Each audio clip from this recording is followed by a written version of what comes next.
நான் மெய் ஜோதிட ஆலோசகர் கே கார்த்திகேயன் கள்ளக்குறிச்சியிலிருந்து பேசுகிறேன். ப்ரொஃபஸர் டாக்டர் விமலன் சாரோட நேரடி ஸ்டூடெண்ட்டு. இன்றைக்கு நாம் பார்க்க போகும் தலைப்பு செவ்வாய் தோஷம் ஒரு ஆய்வு. செவ்வாய் தோஷம்னா என்ன? 2, 4, 7, 8 இதில் இருந்தால் செவ்வாய் தோஷம் என்று இன்னைக்கு சொல்லிக் கொண்டிருக்கிறார்கள். அனைத்து விதமான ஜோதிடர்களும் சொல்லிக் கொண்டிருக்கிறார்கள். செவ்வாய் என்பவன் யார்? வேகமானவன், வீரியமானவன், கோபமானவன், ஆத்திரமானவன், அவசரமானவன், சட்டென்று குதித்தெழுப்பவன், முன்யோசனை இல்லாமல் செயல்படுபவன், சடார் என்று செய்துவித்து வருத்தப்படுபவன், முரடன், நிமிட நேரத்தில் எதுவும் செய்யக்கூடியவன், இரத்த கலரை எதிர்பார்ப்பவன், கொலைகாரன், ஆயுதத்தை கையாளுபவன், முரடன், ஆயுதங்களை கொண்டு அனைத்து விதமான செயலும் செய்யக்கூடிய அத்தனை மனிதர்களும் செவ்வாய். இது செவ்வாய். செவ்வாயோட குணைத்தான். அப்போ செவ்வாய் 2, 4, 7, 8 செவ்வாய் இருக்கு. அப்போ இந்த 2 செவ்வாய் என்னன்னா, பேச்சை எப்படி பேசுவான்? முரட்டுத்தனமாக, வேகமாக, வீரியமாக, கோபமாக, ஆத்திரமாக, அவசரமாக பேசக்கூடியவன். 4 தன்னுடைய சுகத்தை வேகமாக, வீரியமாக, கோபத்துடன், முரட்டுத்தனத்துடன் அந்த சுகத்தை செயல்படுத்துவான். 7 வரக்கூடிய மனைவிகள், பார்ட்னர்கள், நண்பர்கள், உறவினர்கள் வேகமாகவும் வீரியமாகவும் வேகமானவர்களாகவும், மனைவியோட கணவனோ வீரியமானவர்களாகவும் கோபமானவர்களாகவும் ஆத்திரக்காரர்களாகவும் அவசரக்காரர்களாகவும் முன்யோசனை இல்லாதவர்களாகவும் இருப்பாங்க. 8 அப்போ ஆயுதங்களால் இல்லை தற்கொலையால் சில இழப்புகளை அந்த செவ்வாய் தன்னுடைய முரட்டுத்தனத்தால், தன்னுடைய ஆத்திரத்தால், தன்னுடைய கோபத்தால் தற்கொலை முடிவுகளை நிறைய பேர் எடுக்கிறாங்க. இது செவ்வாய். இந்த செவ்வாய் தோஷம் தருமா என்றால் ஆம், கண்டிப்பாக உண்டு. தோஷம் தராமல் இருக்காது, தோஷம் தந்துதான் தீரும். ஆனால் செவ்வாய் 7 இருந்தாலே திருமணம் சிக்கல்கள், அது தோஷம் தரும், எல்லா விதமான திருமணம் சிக்கலாகும் செவ்வாய் இருந்தால் அப்படிங்கிறது சொல்வது ஏற்றுக்கொள்ள முடியாது. 7 செவ்வாய் இருப்பவர்கள் பல கோடி பேர் நன்றாக வாழ்ந்து கொண்டிருக்கிறார்கள். 2 செவ்வாய் இருப்பவர்கள் பல கோடி பேர் நன்றாக வாழ்ந்து கொண்டிருக்கிறார்கள். 4 செவ்வாய் இருப்பவர்கள் பல கோடி பேர் நன்றாக வாழ்ந்து கொண்டிருக்கிறார்கள்ங்கிறது உண்மை. காரணம் 2 கூடையவன் இப்போ 2 செவ்வாய். அப்போ 2 கூடையவன் கெட்டு, லக்னாதிபதி கெட்டு, 2ஆம் பாவமும் கெட்டு, அந்த பாவாதிபதி கெட்டு, அந்த காரகனான குருவும் கெட்டு, அந்த 2ஆம் பாவத்தில் இந்த செவ்வாயோட வீரியம் சரியில்லை. 6ஆம் பாவ திசை நடக்கிறது, 8ஆம் பாவ திசை நடக்கிறது. அந்த 2ஆம் பாவத்துக்கு 12ஆம் பாவத்து செவ்வாய் நடத்துகிறான். அப்போ கெடுதல் செய்கிறான். அதே தான் 4ஆம் பாவத்துக்கு.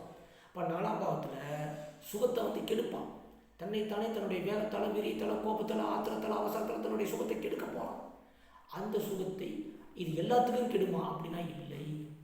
4ஆம் பாவம் கெட்டு, 4ஆம் அதிபதி கெட்டு, அந்த காரகனான சுக்கிரனும் சந்திரனும் கெட்டால் அந்த 4ஆம் பாவம் கெட்டுவிட்டது.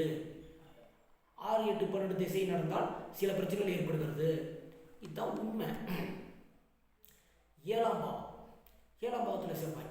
அப்போ ஏன்னா வரும் மனைவிகள், பார்ட்னர்கள் வேகமானவர்களாகவும் வீரியமானவர்களாகவும் கோபமானவர்களாகவும் ஆத்திரமானவர்களாகவும் அவசரமானவர்களாகவும் இருக்காங்கன்னு வச்சுக்கணும். ஆனால் அதே செவ்வாய் ஏன்னா 7ஆம் பாவமும் கெட்டு, 7ஆம் அதிபதி கெட்டு, அந்த 7ஆம் காரகனான சுக்கிரனும் கெட்டு, லக்னாதிபதியும் கெட்டு, 6, 8, 12 திசை நடந்தால் அந்த பாவம் பாதிக்கப்படுகிறது. 7ஆம் பாவம் பாதிக்கப்படுகிறது. இரத்தத்தை பார்ப்பவன் செவ்வாய். இது ஏதோ ஒரு உயிரை, கணவன் உயிரையோ இல்லை மனைவி உயிரையோ, எல்லா ஜாதகமும் அல்ல, சில ஜாதகத்தில் இறந்து போகக்கூடிய சூழ்நிலையும் வருகிறது. கணவன் ஜாதகத்திலேயோ அல்லது மனைவி ஜாதகத்திலேயோ இறந்து போகும் யாரோ ஒருவர், எல்லா சில ஜாதகங்களில் இறந்து போகும் சூழ்நிலை கூட வரலாம் அந்த செவ்வாயால். இதுதான உண்மை. எடுத்தவொடனே செவ்வாய் தோஷம், செவ்வாய் தோஷம், செவ்வாய் தோஷம் என்று கதையை கட்டி கொண்டிருக்கிறீர்களே, இது என்ன நியாயம் என்று எனக்கு தெரியவில்லை. அனைத்து விதமான ஜோதிடர்களும் ஒவ்வொன்றுக்கும் நாங்கள் விளக்கு சொல்லிட்டோம். ஒரு விதிக்கு ஒரு விதிவிலக்குன்னு நாங்கள் சொல்லி வச்சிருக்கிறோம். எடுத்த உடனே தோஷம் தோஷம் தோஷம் என்று மக்களை பயமுறுத்துகிறீர்கள், முட்டாளாக்குகிறீர்கள். செவ்வாய் தோஷம் என்பது ஒன்று இல்லை. அப்படிலாம் ஒன்றும் கிடையாது. செவ்வாய் தோஷம் என்பது ஒன்றுமே இல்லை. 5ஆம் பாவம் நல்லா இருந்து 9ஆம் பாவம் நல்லா இருந்து அந்த செவ்வாய் செயல்படுத்தினா அந்த தோஷம் மட்டுப்படுகிறது. ஏன்னா அறிவும் அடைகிறது, ஆய்வும் அடைகிறது. அவன் அதிகமாக சிந்திப்பதனால், அவன் அதிகமாக செயல்படுத்துவதனால் அந்த செவ்வாய் தோஷம் மட்டுப்படுகிறது. இதான உண்மை. ஆராய்ந்து அந்த தோஷம் எந்த நிலையில் இருக்கிறது, ஆரம்ப நிலையில் இருக்கிறதா, இல்லை முற்றி போய்விட்டதா, இல்லை அந்த செவ்வாயை கெட்டிவிட்டானா அந்த பாவம் கெட்டிவிட்டது என்று அறிந்து ஆராய்ந்து தான் நம்ம சொல்லணும். அதை விட்டுவிட்டு செவ்வாய் 7இல் செவ்வாய், 2இல் செவ்வாய், 4இல் செவ்வாய் இருந்தாலும் தோஷம் தோஷம் தோஷம் என்று மக்களை பயமுறுத்தாதீர்கள். கோபக்காரன், அந்த கோபம் நல்ல இடத்தில் வராதா? கோபம் கொலை செய்வதற்கு தான் அந்த கோபம் வர வேண்டும் என்று ஏதாவது சட்டம் இருக்கிறதா? இல்லை காவலர்கள் ஆயுதத்தை அடிக்கிறார்கள் என்றால் அவர்கள் அது நன்மைக்காக அடிக்கக்கூடாதா? ஆயுதங்களை அனைவரும் கையாளுகிறார்களே அது நன்மை இல்லையா? லேத்துப்பட்டியில் அனைவரும் வேலை செய்கிறார்களே அது நன்மை இல்லையா? அந்த நெருப்பு நன்மை இல்லையா? ஒரு நியாயமான கோபம் ஒரு மனிதன் படுகிறான், அது நன்மை இல்லையா? அப்போ செவ்வாய் எங்கிருந்தாலும் தீமை தீமை தீமை என்று சொல்லி பயமுறுத்தி மக்களை முட்டலாக்கி கொண்டிருக்கிறீர்களே, இது என்ன நியாயம்? இது என்ன தர்மம்? கிடையாது. செவ்வாயினால் அந்த தீயினால் நல்லதும் உண்டு கெட்டதும் உண்டு. இதை நாம் புரிந்து கொள்ள வேண்டும். கோபத்தால் நல்லதும் உண்டு கெட்டதும் உண்டு.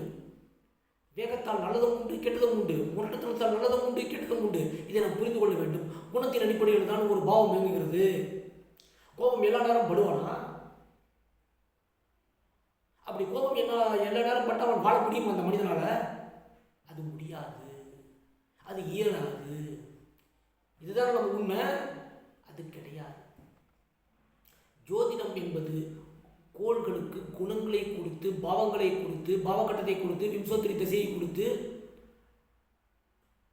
நாங்கள் ஜோதிடத்தை உருவாக்கிட்டோம். இன்னைக்கு ஜோதிடம் அபரிதமாக வளர்ந்து போச்சு. ஆனால் இன்றும் செவ்வாய் தோஷம் செவ்வாய் தோஷம் செவ்வாய் தோஷம் என்று முட்டாள்தனமாக கதையை கட்டி கொண்டிருக்கிறீர்கள். இது எந்த விதத்தில் நியாயம்? செவ்வாயால் நல்லதும் உண்டு கெட்டதும் உண்டு. இதை நம்ம புரிந்து கொள்ள வேண்டும். தயவு செஞ்சு புரிஞ்சுக்கிங்க மக்களே. செவ்வாயால் எந்த ஒரு தீய விளைவுகளும் கிடையாது. செவ்வாய் தோஷம் என்று ஒன்றும் இல்லை. பயப்படாதீர்கள் மக்களே. சப்ஸ்கிரைப் பண்ணுங்கள், ஷேர் பண்ணுங்கள், பெல் ஐக்கானை கிளிக் பண்ணுங்கள். அதே சமயத்தில் இந்த வீடியோ 4 பேருக்கு ஷேர் பண்ணுங்கள். 4 பேர் பார்க்கட்டும். நன்றி, வணக்கம்.